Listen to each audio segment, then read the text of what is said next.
Thank you for supporting the festival, which raises funds for its parent organization, Succeed Together, which provides educational opportunities for children in Essex County and New Jersey.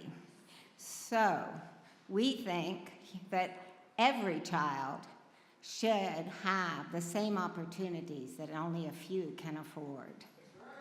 Yes.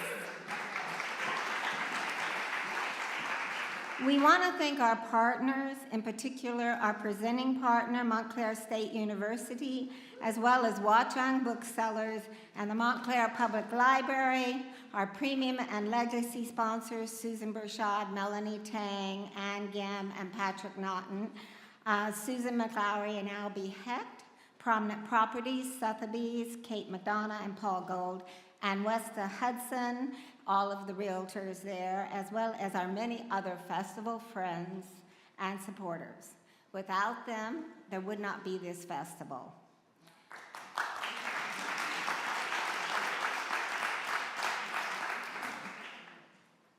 I would like to introduce now Mark Rotella, who will be in conversation with Adriana this evening. Mark Rotella is the director of the Coccia Institute for the Italian Experience at Montclair State University, where he's also a professor of creative writing. He is a former senior editor at Publishers Weekly, where he covered cookbooks and books on food and drink. He has written 2 books, and now I introduce Mark. He's a great friend. I was trying.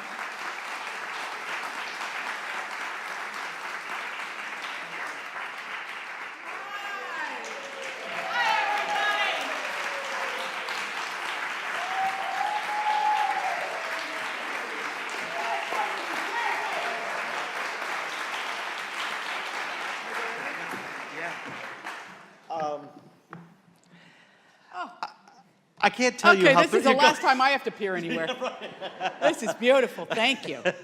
I can't tell you how thrilled I am to have Adriana here.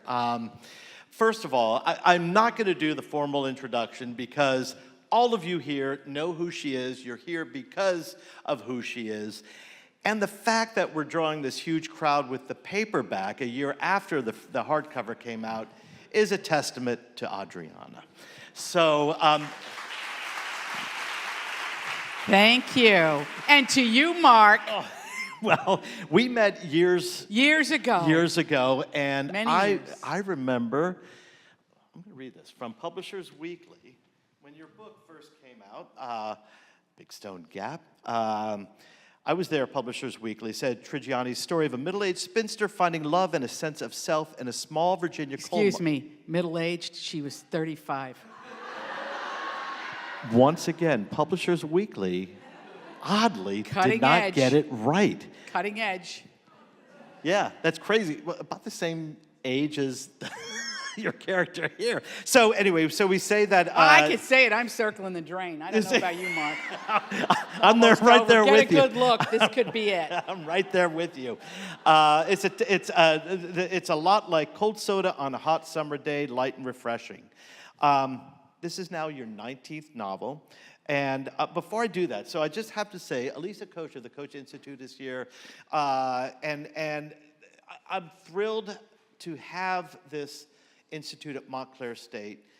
And doubly thrilled that Adriana is here as part of the institute, as part of the Montclair Literary Festival.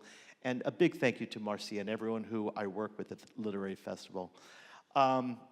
We also have Gina Miele, who... Where's Gina? She's right in front here. I was just going to say your name, Gina. Gina Miele, where is she? Stand up, Gina. Stand up, Gina. Oh, my God, Gina. Aging in reverse, sis. So Gina was the very first director of the Coccia Institute. Yeah. And was it your first Gina book? helped me with everything. Yeah. Anytime I wrote about New Jersey, I would call her and I'd go, hey, what about these things? And then we both had children, and then it was over. It was like we don't have time for each other anymore. But, oh, Gene, I'm so happy to see you. Absolutely beautiful. Okay. So all this to come round, and as you can see, when I hear people talk about Adriana, it's It is smart. It is supportive. She supports writers. She supports Italian institutes. She is just a wonderful, wonderful person in the writing world where you don't always have that. And so, Well, Adriana, to be fair, when I started doing this, you weren't supposed to really contact each other. Like if somebody endorsed your book on the back, it was considered journalism. So you really couldn't, you know, now people buy you a car, give you a gift basket for an endorsement, you know? But back then, which is 26 years ago, they really didn't. And I felt so bad that I couldn't. But what the big thing that's changed, Mark, and I think you'll agree with this, because when you were at Publishers Weekly and all this, and now look at you, it's amazing to me, and your beautiful books, because he's a brilliant writer, ladies and gentlemen, he really is. that is very Brilliant. kind, thank you. So anyway, and his books have informed my work very many times. You know, when I wrote about Sinatra, and I you know, a lot of things. So what I want to say is we've changed that. Yeah. So now we all have to be citizens of literature because our libraries are under siege and our rights are under siege, and we have to band together and be really strong and say, and by the way, when I say that, I'm not making a political statement. I avoid politics entirely. What I'm saying is the appreciation of the educator, the teacher, the librarian has ebbed, and that's not good. And so this gives us an opportunity now to change the rules. So authors go into libraries more. Authors come here. Authors do things. It's a whole new world. Yeah, absolutely is. It absolutely is. And I think that spirit actually shows in your writing. And I think there's a generosity of character in it. And we're going to start in. I'd like to start off a little bit with the book. Then we'll go to a little more inspirational stuff, and then maybe some Italian-American stuff. I have a feeling there are a few Italians. Are there some Italians here? Do we have some Italians here? I thought so. Okay. All right. Okay. Love it. Yeah. So let's just start off here. Your novel follows Giuseppina, a young, recently divorced woman in her early 30s, not middle-aged, who is now living back home with her parents. Her ex-husband, his name Bobby, was this is very familiar for Italian families, was a boy she knew from childhood, dated, then married. Same community, same town. It's in a down the shore. I'm from Florida, so it's taken me. We say at the beach, but of course, we say down the shore here, at a place called Lake Como, Italian-American community. Giuseppina is a graduate of Montclair State University. Yay! All right, and so I'm going to start off. How did this character come to you? Who is she to you? Well, my grandmother, when I was a kid, told me the story of her mother. And I was always enchanted by the story. Now, I am, on my mother's side, of the Lombardy region, Bergamo, Scilpario, Vilmanore. They're from the Italian Alps. Here's what's weird. My grandparents, Carlo Bonicelli and Lucia Spada, were from villages 5 miles apart in the Italian Alps, but they met in Hoboken. My grandmother was coming home from the sewing factory that she was working in at the age of 19 and heard her dialect and went over, and my grandfather was in his doughboy uniform. They were kids. He was fighting in World War I. If you read The Shoemaker's Wife, you know their love story. Okay, then on my father's side, I am my grandmother, Giuseppina. They're Venetian, but don't get excited, not like the people in the gondolas with the masks on and the big thing. They were farmers. And my great-grandmother went to one of these dances with her parents. And the young man that was there, my great-grandfather, Davide Perrine, because in the Venetians don't have vowels on the end of their names. In America, they say Perrin, P-E-R-I-N. I probably have cousins here. But it's Perrine. And the night before he was leaving for America, and this is in 1907, or 1906, he says, they meet and it's like a boom, boom, and she's engaged to someone else. And that night, at the end of the night, he said, I'm leaving for America tomorrow, and it was so nice to meet you. She burst into tears, and he said, do you want to go with me? And that's how I'm here, I mean, on my father's side. And then the Trigianis are from Roseto Valfatore, which is a little, I wrote about this in Kiscarlo, it's a little village at the top of a hill near Foggia. Yeah, I said it dangles off the cliff like a loose tooth. If you can get up there, you're lucky. And that's my lineage. What was the question, Mark? Why was that? Oh, my grandmother's story. Oh, so what I did was, you see, after 5 o'clock, I'm a disaster. Okay. And we hadn't had wine yet. And I might be a little drunk, too. Okay. Well, one of us did. So my great-grandmother's story always intrigued me that she left one guy for the other. And then this whole idea of who they were. I have her passport, and it says contadina, which, of course, means peasant. And I just thought, and then things start to come together, ladies and gentlemen, that would make no sense to anybody, maybe but me. My husband and I went to, as we are wont to do, a wedding at the church built totally of Carrara marble near Lake Como. It's in Spring Lake. You guys know it as St. Margaret's. And when I went into that church, I had a physical reaction to this marble, and I went, uh-oh, this is Italian. I've been here before, but it was built by an Irishman, an Englishman, and then designed by an Italian and an Irishman. So for anybody that's, I love my Irish. They're in every novel I write. I think it's the Holy Roman Church that binds us. Plus, whenever an Irishman marries into your family, it just helps cool things off to such... I try to warn the girls, don't go near these Italian boys. They never listen to me, and they wind up in my family, and it's a good thing. Okay. For them, maybe not, but for us, it's great. Okay.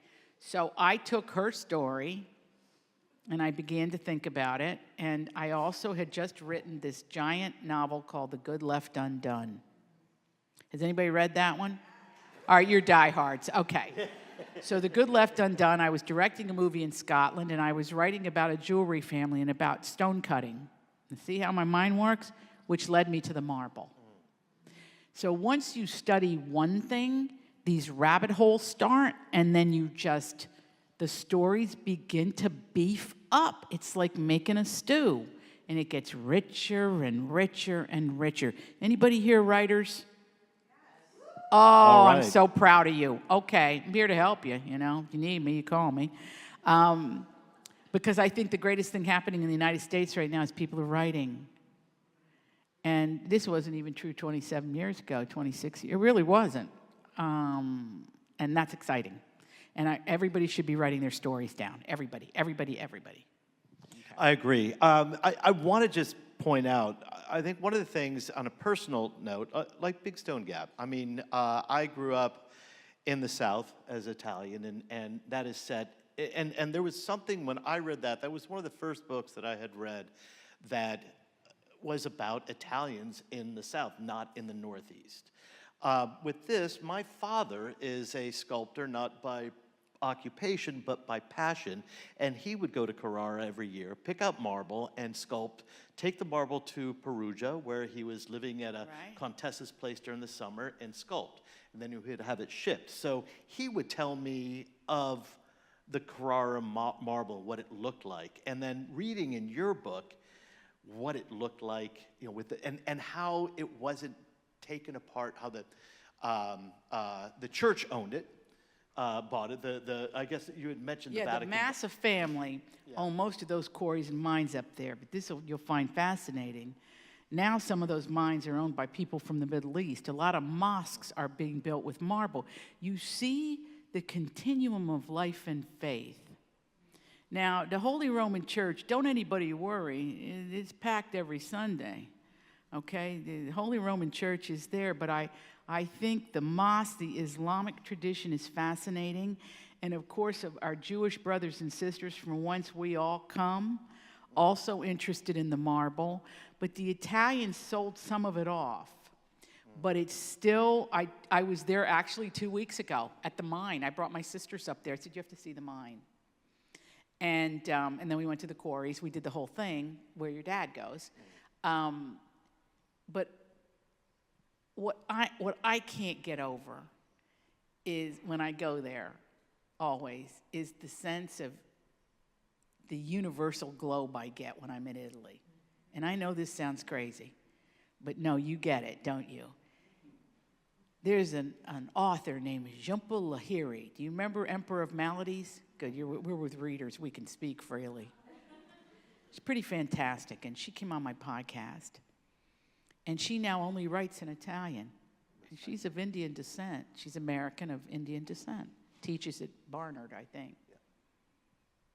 And I said to her, I said, Jhumpa, why Italian? And she said, I don't know. I just like it. That's the only time she gave me a simple answer, okay? So I waited a minute, and I said, Jhumpa, I think I know why. And she said, oh, I love to hear it. I said, every culture since the dawn of civilization has a footprint in Italy. If you all have, you know, somebody Asian marries into your family, there's a footprint in Italy. Somebody African American marries into your family, there's a footprint in Italy. You could go down the line from all over the world. The Vikings have a footprint in Italy. So when you start to look at Italy as the place, which is kind of ground zero for civilization, it has a whole different patina then. It becomes more precious on a global level. So the changes in the quarries and the mines up there, this is the best thing an old man told me on that mountain, and he told me this a few years back. He said, you'll be gone, your children's children's children's children's will be gone, and the earth might even be gone, but the marble will remain. You will never mine it all. You'll never remove all of it. And now they don't blast. When we were up there a couple weeks ago, they were cutting. And it's painstaking. To watch it is just, you just get lost in it. Because there's a reverence for the earth and what the earth produced. And going up that mountain and that rickety road full of, potholes and you realize, oh, they walked from downtown, from the piazza. And I tried to put that all in the book so that when you go, you can just sort of follow it. Well, just as you were saying that the marble is always going to be there, it's been, there's the footprint there. The marble plays a really big role in your novel, and in ways, this is a kind of metaphor for the Italian of the old country and the new country, yes, with Giuseppina and her uncle Louis, who with an Irish partner mines a quarry. I love how it's an Irish partner, but mines a quarry. He's Irish, Connor. Yeah, exactly. Do we have any Irish here? All right. Okay, good. Be very proud, you normal people. By comparison and juxtaposition, yes. Yeah, exactly. And so he's bringing marble to New Jersey, and she eventually finds her way to Italy, back to Carrara. But it's the marble that is the continuity for this. So maybe you could talk a little bit about Louis and Giuseppina in that. Well, Louis, when he was a kid in the 70s, was sent over to be with the people. And when he was the last group that was still blasting on the mountain. But to understand how they blasted, it goes back to my own family history with my great-grandfather who married the girl from the dance. Because when he got to Pennsylvania, he worked in the slate quarries, plus he was a farmer. And he became quite prosperous, but I only knew him in the same shirt, shoes, and farm equipment, like that he hitched it to a horse. Had a spring house. It's one of those kind of farms, but now it's worth millions. He kept buying acreage. And when they moved there, they rented a little house on the side of the road. How do I know that? My grandmother left me, I begged her to write her life story, and when she died, I found it in an old Ben Franklin notebook, 2 pages. And it begins with, I was born on September 24th, 1907, in a little stone house by the river in Delable, Pennsylvania. So my grandmother became pregnant with my grandmother immediately. Had her 9 months later, and the oldest in the family was my grandmother. So anyway, where was I going? We're just talking about the relationship between Giuseppina and her Uncle Louis. Oh, so important. So Uncle Louis, I just lost my uncle in December. This uncle kind of loosely based on him. My uncle looked like Frankie Valli at his peak when Frankie was 75. Long gray hair, kind of cool, conservative guy, very prosperous man, yeah. And I went through a thing with him, with my uncle, when he didn't speak to me. And then a series of things happened. I'm telling you this because if you're Italian, you're going through it right now, right? Raise your hand. Somebody's not talking to you, right? You don't know why. They put you on the island. You're like, why am I on the island? Don't know why I'm on the island.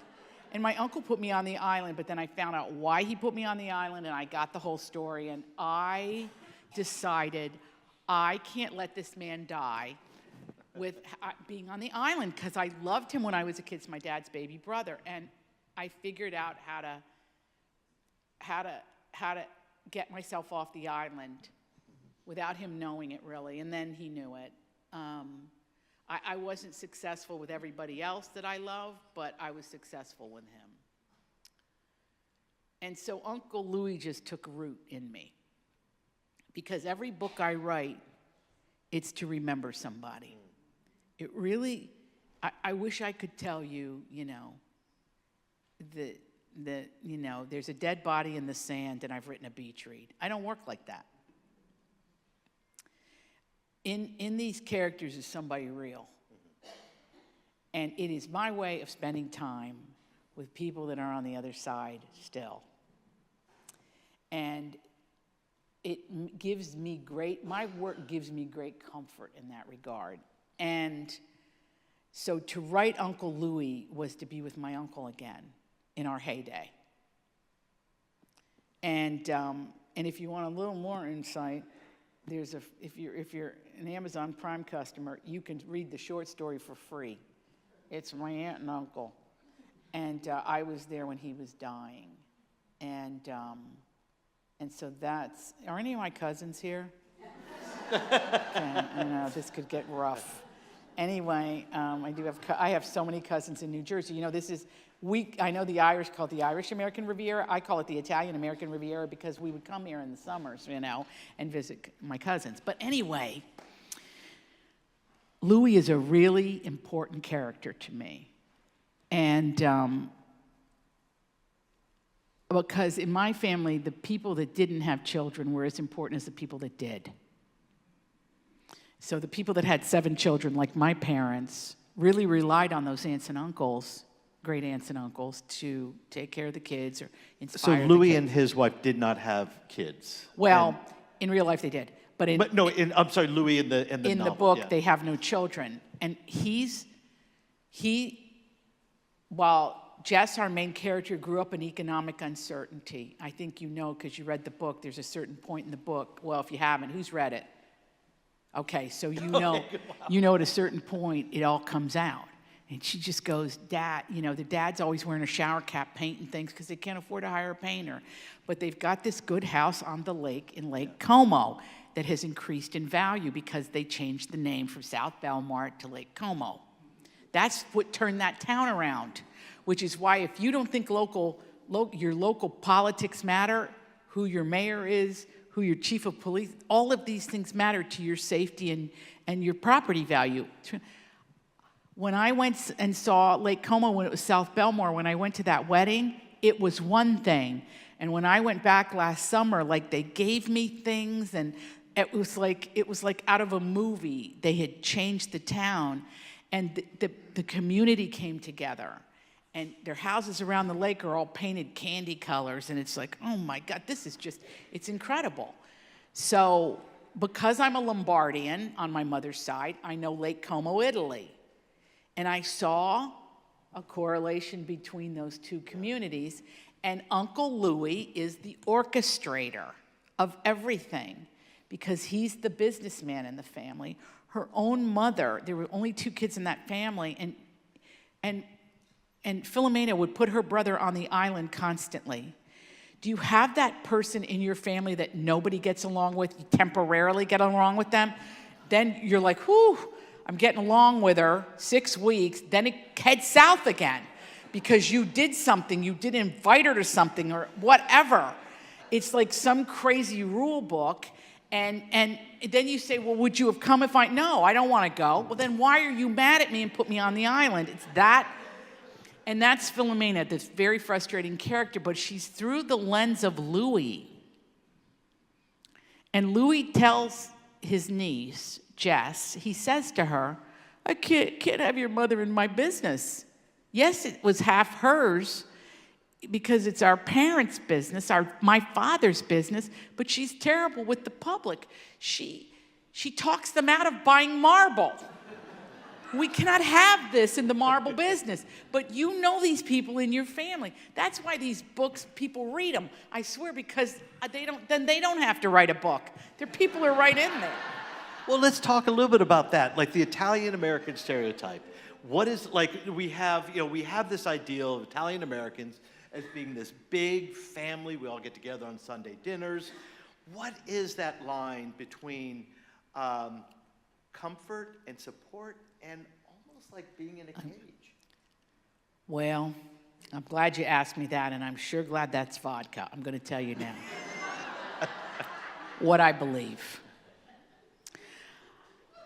I believe in the light and the dark, the chiaroscuro, the light and the dark of the Italian temperament. We could talk about this all night, but I'll make it short. Where there is profound love and deep loyalty, and somebody would kill for you, on the flip side of that coin is resentment, pain, judgment, shame, embarrassment, futility. So if you as an Italian understand this, then you begin to work with it. You begin to work with it. The island is an Italian-American, but it starts in the old country. The island is what you do with people when you can't deal with them. Put them on the island. I need to think about this. Some people think 30, 40 years about a slight. And inculcate their children with the same bile. You know what I'm talking about. But Jess is able to tell the story with a clear eye. Yeah. She knows who her father is. And her father is such a good man. But he's a fearful man. Big guy. But doesn't want to be any trouble. And those kind of men always marry girls like Philomena, who basically throw a grenade in the punch at the wedding. That's Philomena. And their children, you see, and this is very important to me, that the boy got the money for his education, not the girl. Right. There are women in this room right now, and I'm going to include myself in our group, that were given less opportunities because we were born girls. And if I get with my priest, I start in on him too. No, I do. And I say, Father, I have 2 brothers and 4 sisters. My brothers were born with free will. I wasn't.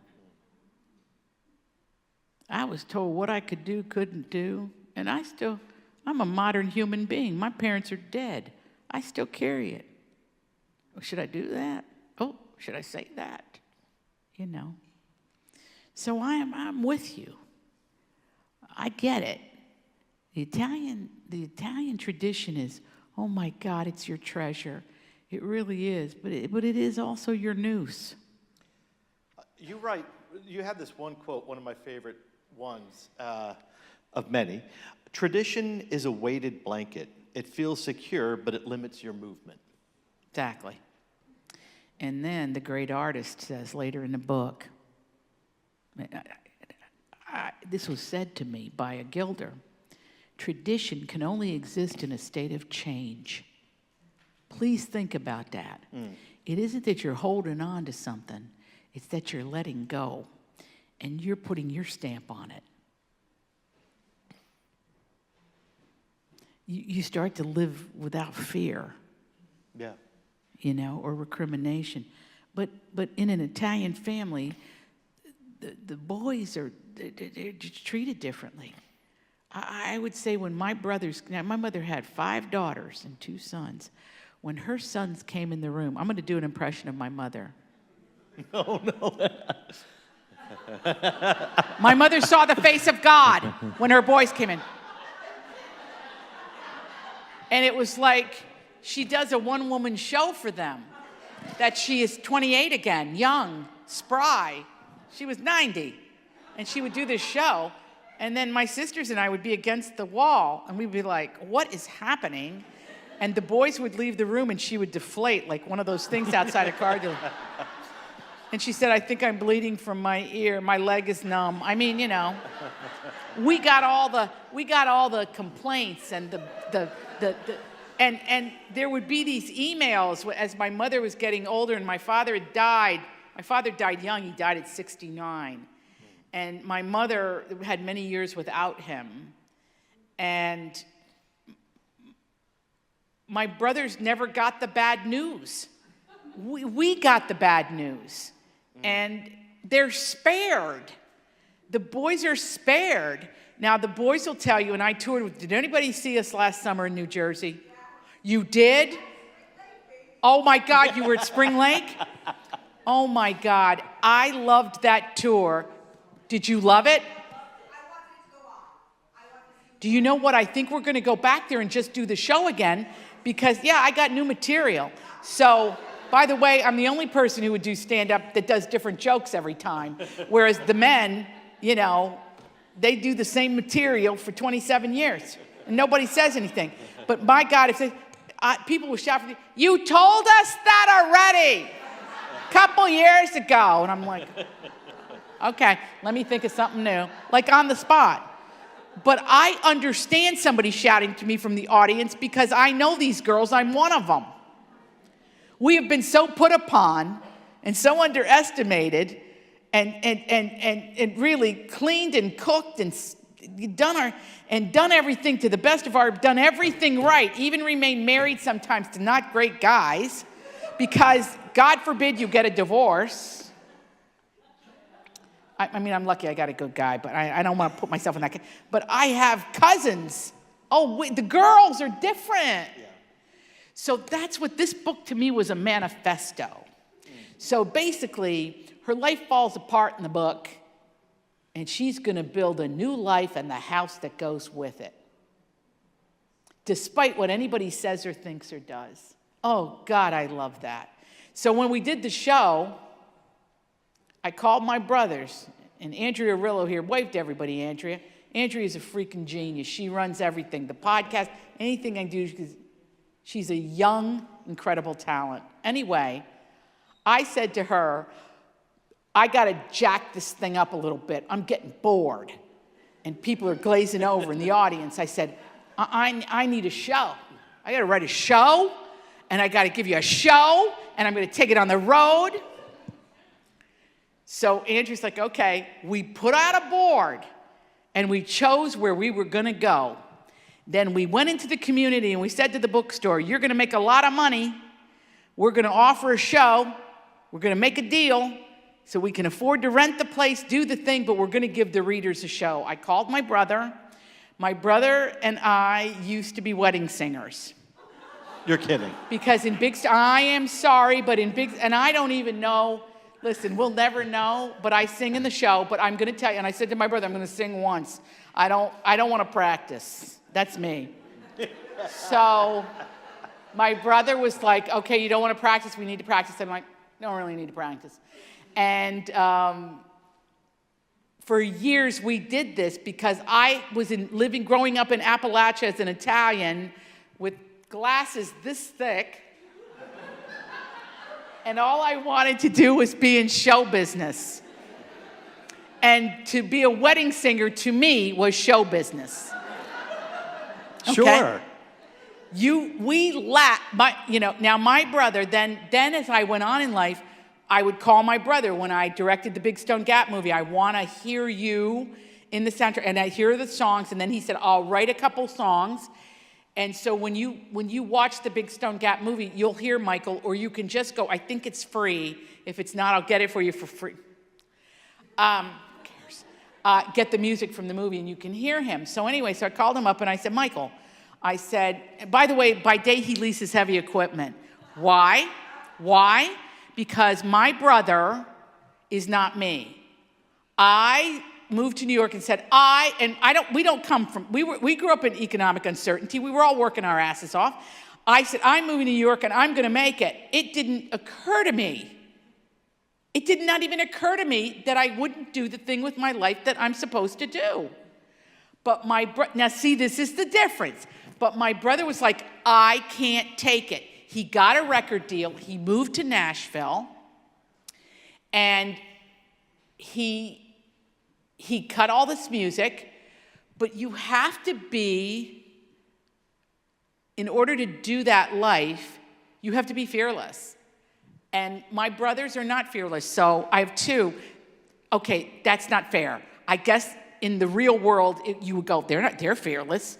But not in my world. In my world, a little different. So when I called Michael and I said, Michael, we got to do this show. He goes, okay, now how are we going to do this? And I said, well, I envision the people come in and you're playing with the band. So that warms them up. And then I come out and I do you stay on the stage. You stay there. And I said, I will refer to you. There will be some images. My brother's like, where's the script? I said, don't worry about the script. We'll get the script. I had to write the script. He kind of gets on board, but before he'll commit, he'll go, I need Carlo to be the tour manager. And I went like this, Carlo. Okay, great. This tour just went down the toilet. We're going to be splitting a banana 3 ways on the New Jersey Turnpike with a warm cup of water. He is an accountant. He's like, this is going to suck. So he said, well, if he does it, I'll do it. Well, something beautiful happened. It worked. Thank you, my love. My brother Carlo worked with Andrea. They booked the places. And Andrea, unfortunately, had to, oh my God, Andrea was not a theater major like me, and I think everybody was a theater major, like running the sound, running the images. And we did this thing, and I said, what am I going to give these girls that are coming to see me? And the 3 men, And usually 2.5 of them are gay. Okay, I'm being honest. For a straight man to read my book, now Mark's not included in this because he's straight. But for a straight man to read my books is an act of Congress. They just don't read them. They glaze over and they don't understand. When they would come to book signings and they're sitting there like, I want to get home and watch the game, I would be like, everybody knows why you're here. You're not here to see me. You're here because you can drive at night.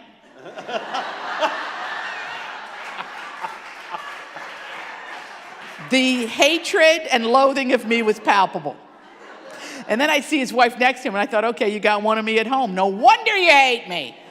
Anyway, so we start doing this tour, or I'm writing the show. I write the show. Now they have a script. Ooh-hoo. They have their script. One of my dear friends is Susie Essman. I said, Susie, I'm not a memorizer. I am a in-the-moment comedian. Okay, if I call myself that. She said, I called Susie Essman. I said, I'm about to die. I have a 20-page script here. I can't learn this. She goes, well, number one, you already know it. And I'm going to teach you what Joan Rivers taught me. And you were there, so you know this.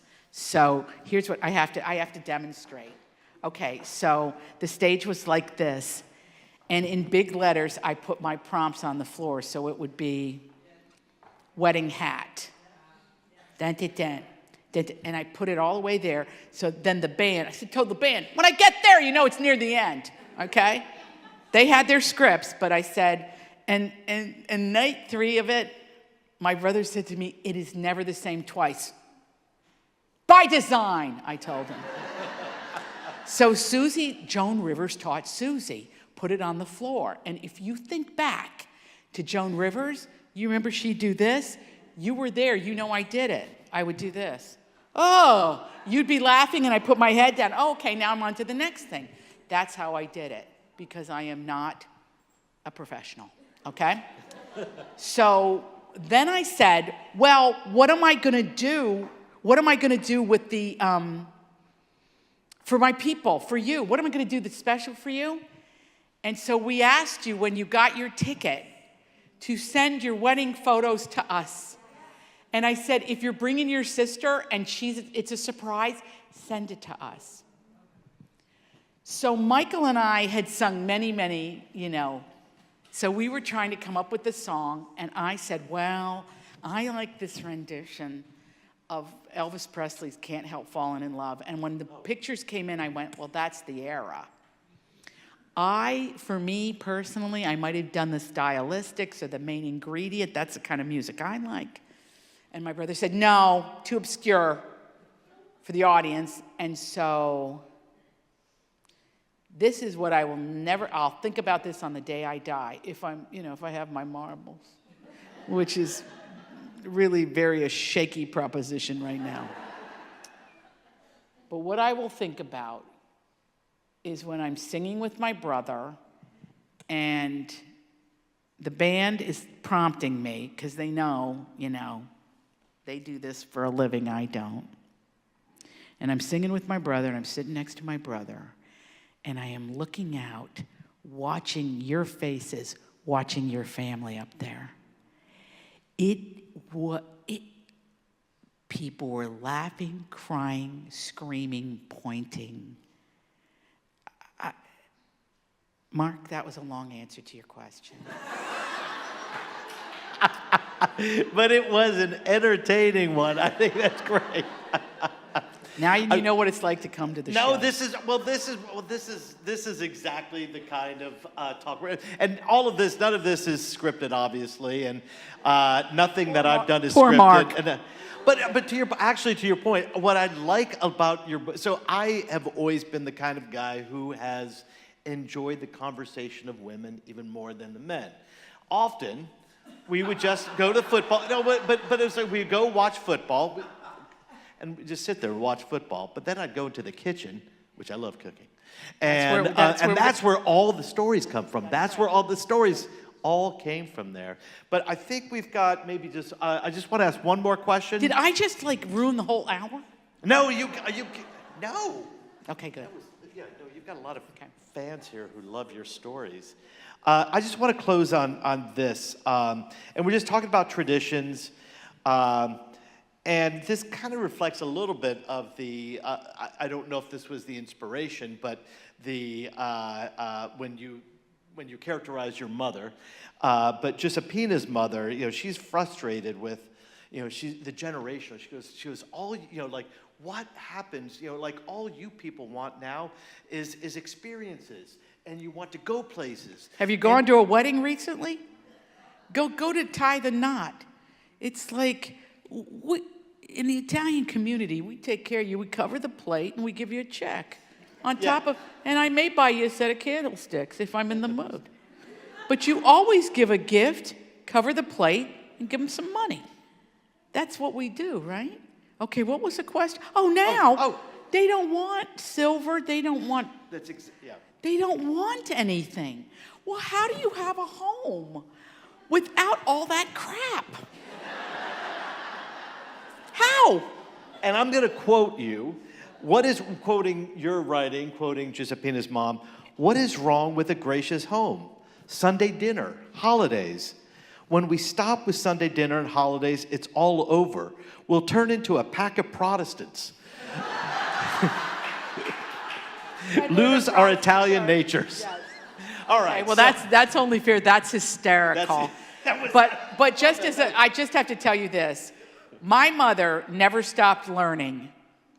And she watched a show, it was either upstairs, downstairs, one of those, where she learned, or a documentary we watched together about the Queen, where we learned something that I have to share tonight, because it's going to save you hours.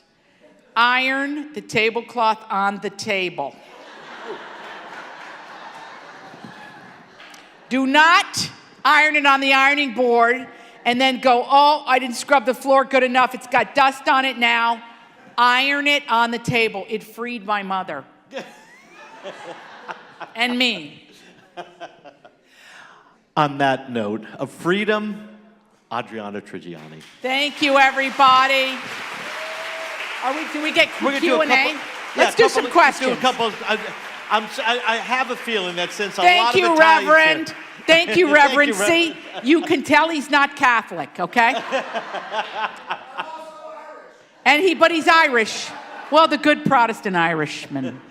All What are you right, gonna do? we've got a bunch of Italians here, so I know there's going to be people who want to talk. So, hands up.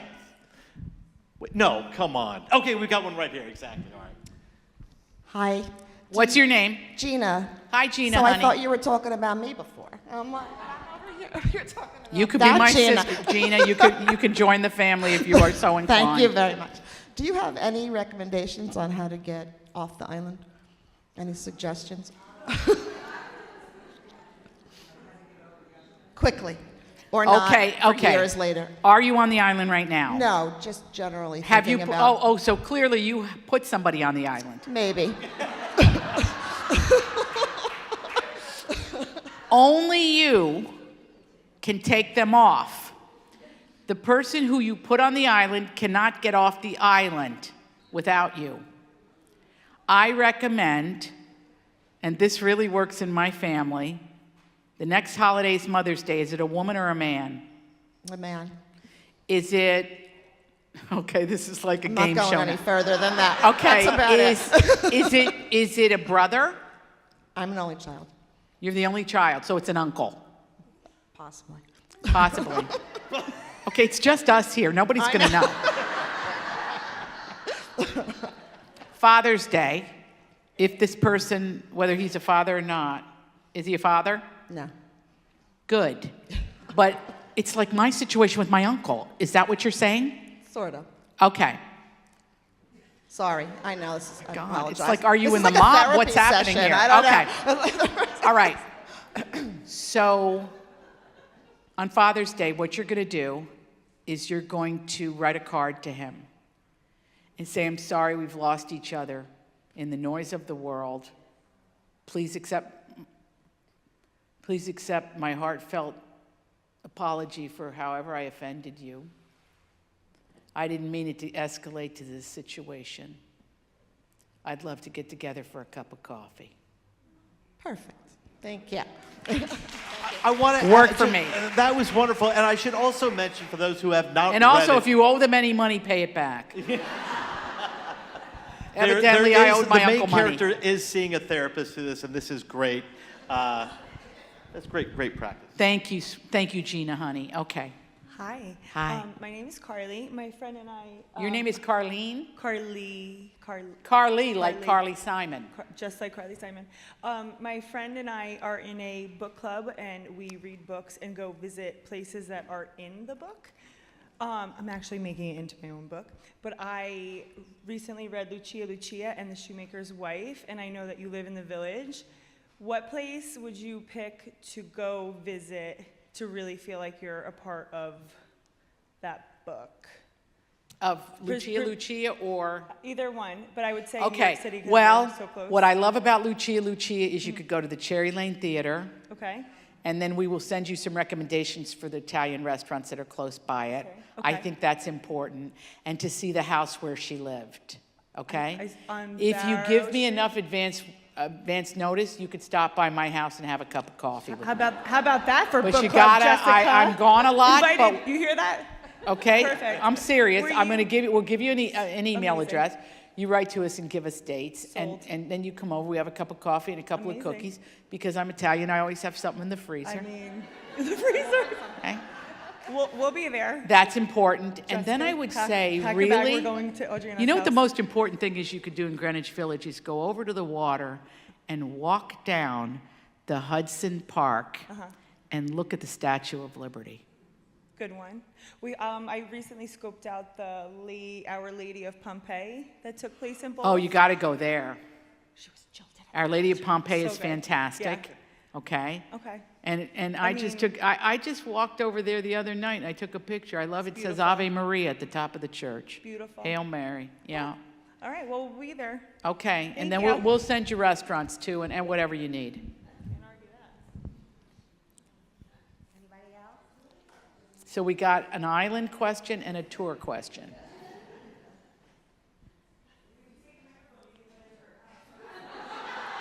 What happened? What happened?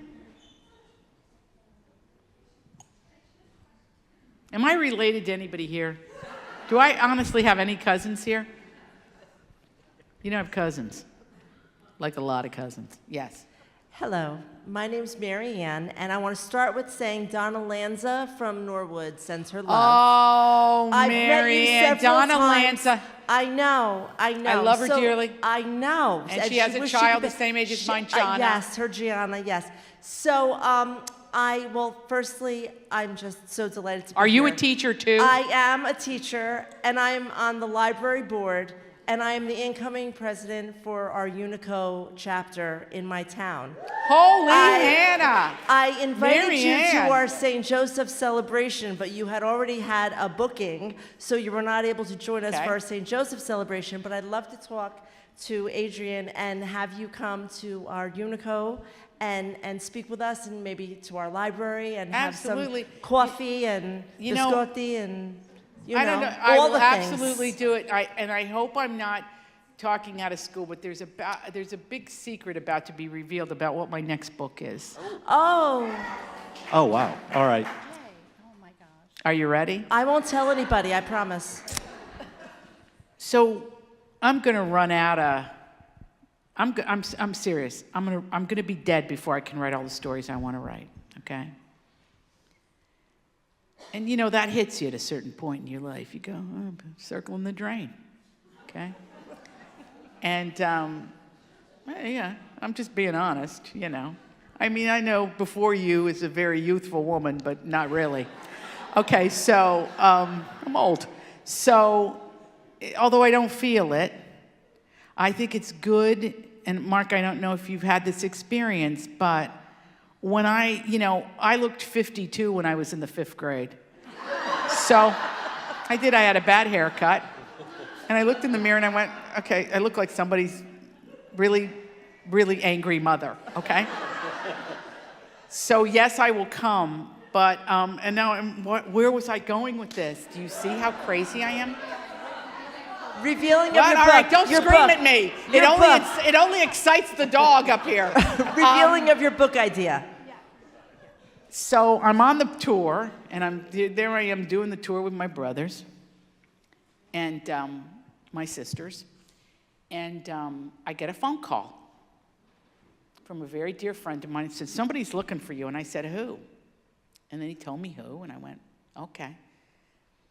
And then when he told me who, I just filed it away in my head a little bit and said, that's really interesting.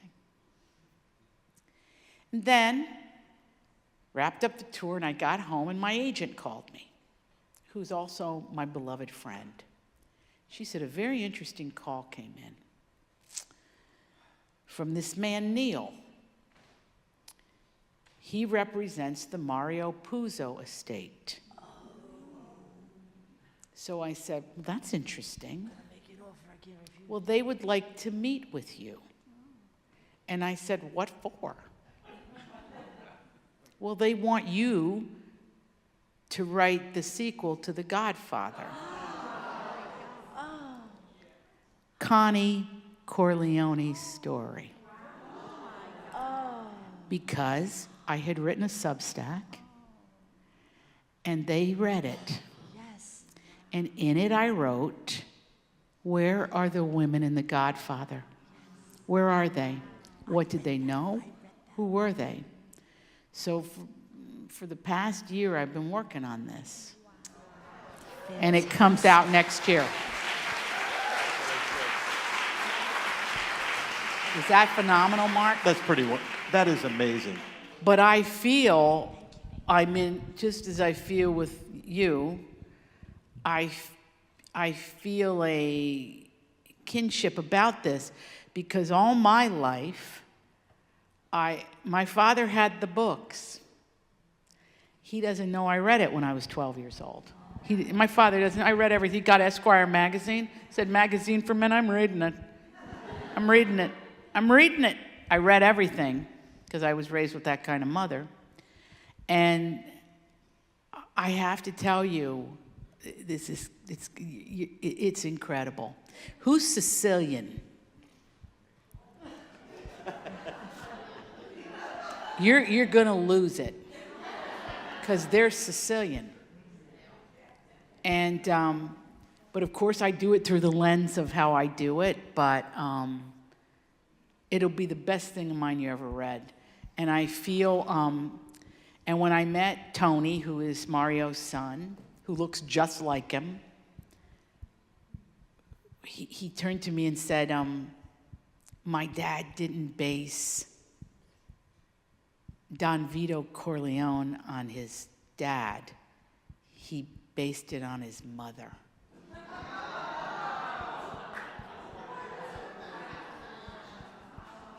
And I said, I'm in. I am so in. So get ready, Sicilians. And you mainliners, you Calabres, Abruzze, Ballets, whatever you are, you're in it. You're in it. You're in it. Yeah. Yeah. Yeah, where are we going? We got nowhere to go. You got some plan after this? So I'm Pamela. We have met at the Bryant. I was Yes. in Spring Lake, in Brooklyn with the Stalker just fan. You just saw it. No, you're Yes. beautiful, and you have come to see me many Yes. times. Yes. And And by the way, you two are aging backwards. Oh, You look good, sis. You really do. thanks, hon. So anyway, so I told you when I saw you at the Bryant that I was starting the Bergen County Writers Guild, and I'm so proud because we have built our writing community, and they are here with me tonight. We came out to see girls. you. And when I told you I was starting a community for writers, you looked me in the eye and you said, "You do it. You do it." And I said, "Writers need community. We write better I in could community." cry. Look at you guys. And that's just what you said. And right now, there's about 18 of us. We Oh grow my God. every month. But what I started doing was having authors come out to, do conversations with us. Yes. And we want you. Okay, I I'll want you. come. I'll I come. want you in my home, in my yard, my red and white check tablecloths, and I'm going to make macaroni, and we're going to eat ganol, and I want you, because that's where I host the authors. Okay. So, Adrian, where are you? Andrea Get to is know right me. here. Get to Andrea know Rillo me. is right here. Get to know me. Andrea's going like this. Oh my God. But Here we go. But you know what? This is the way I look at this. Between Unico, your writers group, you guys prepare so I can be of use to you. yes, Okay? absolutely. Because I can be of use to you. Yes. Use me. And that's exactly it. And I wrote to every writer born in New Jersey. So to Judy Bloom, I wrote, "Are you there, Judy? It's me, Good. Pamela."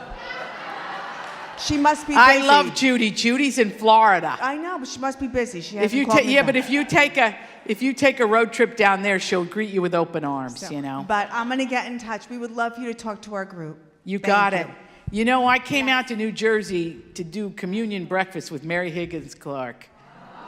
I wanted to thank her, and at this point, she was older, and I went to Mass, and I sat down next to her. She was with her daughter, and she extended her hand to me, and I said, "Mary, give me that emerald."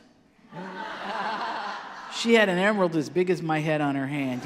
Good Irish girl. And she went like this.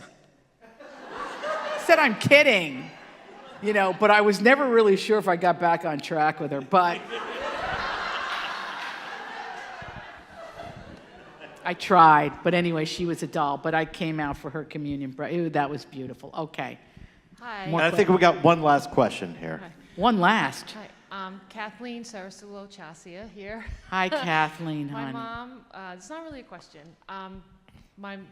I read Big Stone Gap. I've read a lot of your books, and last summer I took a road trip to Big Stone Gap, my son and I, and he got to be up on the Trail of Lonesome Pies. They let him be in the jury box. Yeah, he was in the jury box during the play. Yes, yes. You could be part of the play, the outdoor And drama. It's just so ironic. I know it's obviously a fictional character, and I grew up in Boston, but when I was there, I felt my mother, I felt her presence, and your book I read it the first time when my mom was alive, and then after, and it's just like there's so many layers to your book. And being Irish and Italian. Oh my God, I can't thank you enough for saying this and sharing it, because I know it's hard, it's emotional. I loved being there, I felt your presence. Do you know, did you see the Big Stone Gap movie? Yes, I did the tour. I went to the coal miner. You met the real Jack Mack, right? Yeah, I went to the coal miner museum. He sat down, this old man sat down with my son, took like an hour and a half with him. My son has autism, and he's very He loved it. Loves history, and he Trains, history. Oh my God, it was an amazing place. I loved it. And then I read Demon Copperhead after that, and I felt like Barbara Kingsolver's Demon Copperhead Yes. it's an American classic. And Barbara's the best of the best. I wondered too if you'd ever think about revisiting that area because of all the changes that have taken place, revisiting that as a source of the We story. are down there a couple times a year because I have a program called the Origin Project. I bought which, the cookbook. Which is did you get the cookbook? Yeah, the I did. in-school, there's so many recipes for cornbread. Yes. Pick your pick. But I'm down there often. And I also just want to give a shout out to Patrick Wilson and Dagmar Dominchik, who live in Montclair, right over here somewhere. I love them dearly, and Patrick just produced The Lost Boys on Broadway, and they got like 12 Tony nominations. And Dagmar is a beautiful novelist too, but I feel like they're local. And when Patrick agreed to play Jack Mack, it got the movie done. And then I cast his brothers, and his mom and dad are in it. Everybody's in it. And I love that family, and they are from Big Stone Gap. I knew the grandma, Carol. Yeah, so when you go there, you're meeting everybody I grew up with, basically. I love It's changed a little bit because during COVID, people bought houses there. So now there's a whole influx of new people, but you see, that's good. That's a good thing. It makes it richer and richer and richer. Tradition can only exist in a state of change. How about that question back there? Gina? Sure, I'm going to sign books. Hi, I think you Adriana. can It's gather. good- I'll come and paint your house. What do you want me to do? Do anything you ask me. Go ahead, dear. Adriana, I'm wondering how old you were the first time you went to Italy, and what was that like for you? What was the experience like, and Oh my being back God. in your ancestral? I went in the 80s. It was either 80s, because I met Giorgio Bassani. He was who wrote Garden of the Finzi-Continis, which is worth a read. Is anybody here Jewish? Oh, I don't make a move without you. Here's the deal.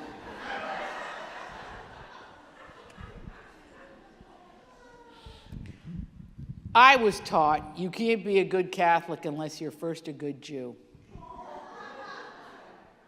Well, my family was in the schmata business. You're family to me, okay? And I bring this up because when you go to Italy, when we went, okay, Giorgio Bassani wrote The Garden of the Finzi-Continis. He's an Italian Jew. We did as much with the Italian Jews as we did with the Italian Catholics. And there's many good books, and I'll post them, about the experience. And so when I went with my parents, I just went with my sisters and my nieces and my brother-in-law. But when I went with my sisters, I was with my sisters in the 80s, late 80s, and we're all young. Everybody's young. And my father said, don't worry, I'll take care of you. If you knew my father, I can't even. He kind of looked like a white B.B. King. But Italians were brown before World War II, so maybe not. I don't know. And we grew up scared of my dad, and my mother was the bomb. That was their act, okay? So I said, I'll go, and I was very, very broke. I had no money. And my father said, I'm going to give you some money, and he handed me a wad of money. I thought he gave me $1 million. If you tried to trade it in, it was like $2.50. Because it was Italy before EU. Remember that you had so many coins and all that crap? My father took us to Italy, but he never made a single hotel reservation. So my sisters and I, we had 2 cars. We were getting more and more frustrated with this trip. And he'd say things like, he'd open the car door and he'd go, all right, girls, here's what's happening. I got 2 rooms. Okay, there's 6 people. Or 2 rooms. Your mother and I will be in 1 room. You girls are in the other room. There would be 2 beds. He said, do not ask for towels. You can't have any towel. This is what the trip was. So that's my memory. That's my memory of Italy. The first one was like, it was the hobo tour. It was awful, but really fun in its own weird way. Okay. And then we went up the mountain and stayed with our cousins, and everything got fine after that. But when my father on the loose, and he would speak Italian with a Spanish accent, and we would hear people think we were from Spain. I mean, okay, yes. So speaking of accents, I had the pleasure of listening to the book on audio. Good. And there was a vast difference between the Italian American and the Italians. And I'm just wondering how much input you had on that based on your family. I begged, asked for Mira Sorvino. She grew up in New Jersey. There's a story there. They lived in Manhattan and they moved out here. Her father was Paul Sorvino. She collaborated with me on it. I just trust, Mira's a very learned, kind of erudite actor. She researches everything. Did you think she got it? Yeah, but I just was wondering how. Are you Italian? I'm not. Okay. And so I was wondering how much it came from you or her and your family. Well, I really trust the actor. And then there is a director, May Wuthridge, and they call me as they're recording, and I listen. So was there part of the Jersey part or the Italian part you didn't? The Jersey part was a little. Well, she was playing people from her family. It was stereotypical. Oh, you thought stereotypical? Oh, yeah, I said I wanted to sound like your uncles. And my cousins here on the shore. So that's what she did. That's me telling her, yeah, do the shore. Interesting. I listened to it on the way here. I had listened to it maybe a year ago. Yeah, the audiobooks are very interesting. Did you know that it's the fastest growing segment in books? Crazy. Interesting. I think this could go on for 2 more hours. But Are you getting weary? If you could go back in the back and sign books, that would be great. May I please thank you?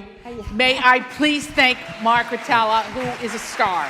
And a big hand for Adriana. Thank you so much. Thank you. Thank you so much. Thank you.